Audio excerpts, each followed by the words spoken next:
Matius 13. Perumpamaan tentang seorang penabur. Pada hari itu keluarlah Yesus dari rumah itu dan duduk di tepi danau. Maka datanglah orang banyak berbondong-bondong lalu mengerumuni dia, sehingga ia naik ke perahu dan duduk di situ, sedangkan orang banyak semuanya berdiri di pantai. Dan ia mengucapkan banyak hal dalam perumpamaan kepada mereka, katanya, adalah seorang penabur keluar untuk menabur. Pada waktu ia menabur, sebagian benih itu jatuh di pinggir jalan, lalu datanglah burung dan memakannya sampai habis. Sebagian jatuh di tanah yang berbatu-batu, yang tidak banyak tanahnya, lalu benih itu pun segera tumbuh karena tanahnya tipis.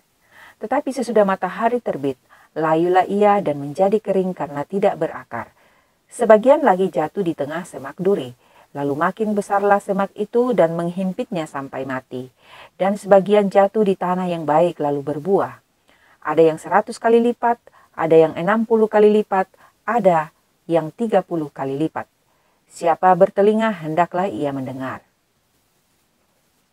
Maka datanglah murid-muridnya dan bertanya kepadanya, "Mengapa engkau berkata-kata kepada mereka dalam perumpamaan?" Jawab Yesus, "Kepadamu diberi karunia untuk mengetahui rahasia kerajaan sorga, tetapi kepada mereka tidak. Karena siapa yang mempunyai, kepadanya akan diberi, sehingga ia berkelimpahan. Tetapi siapa yang tidak mempunyai, apapun juga yang ada padanya akan diambil daripadanya. Itulah sebabnya aku berkata-kata dalam perumpamaan kepada mereka. Karena sekalipun melihat, mereka tidak melihat, dan sekalipun mendengar, mereka tidak mendengar dan tidak mengerti. Maka pada mereka genaplah nubuat Yesaya yang berbunyi, kamu akan mendengar dan mendengar, namun tidak mengerti. Kamu akan melihat dan melihat, namun tidak menanggap. Sebab hati bangsa ini telah menebal, dan telinganya berat mendengar, dan matanya melekap tertutup, supaya jangan mereka melihat dengan matanya, dan mendengar dengan telinganya, dan mengerti dengan hatinya, lalu berbalik sehingga aku menyembuhkan mereka. Tetapi berbahagialah matamu karena melihat, dan telingamu karena mendengar.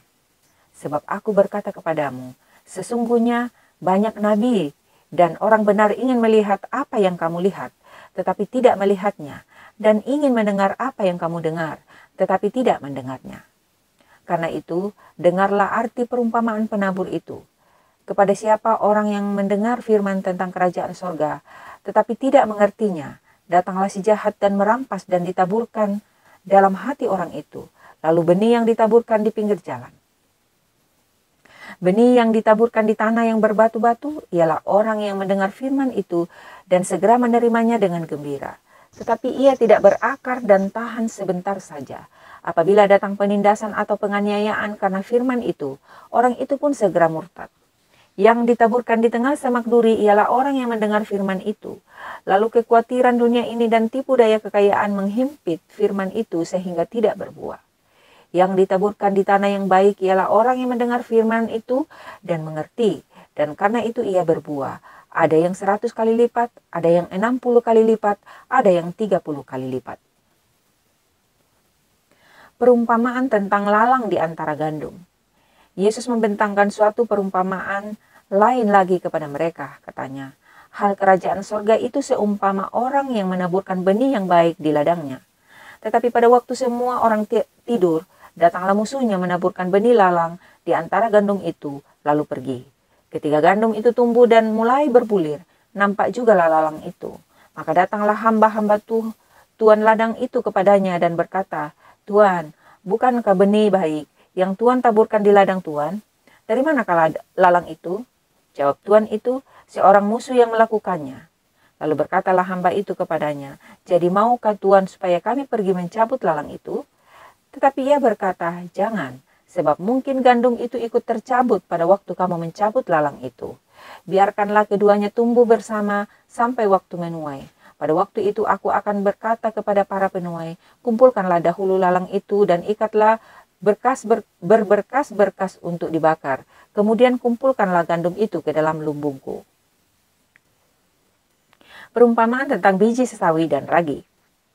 Yesus membentangkan suatu perumpamaan lain lagi kepada mereka, katanya. Hal kerajaan sorga itu seumpama biji sesawi yang diambil dan ditaburkan orang di ladangnya. Memang biji itu yang paling kecil dari segala jenis benih. Tetapi apabila sudah tumbuh, sesawi itu lebih besar daripada sayuran yang lain, bahkan menjadi pohon, sehingga burung-burung di udara datang bersarang pada cabang-cabangnya.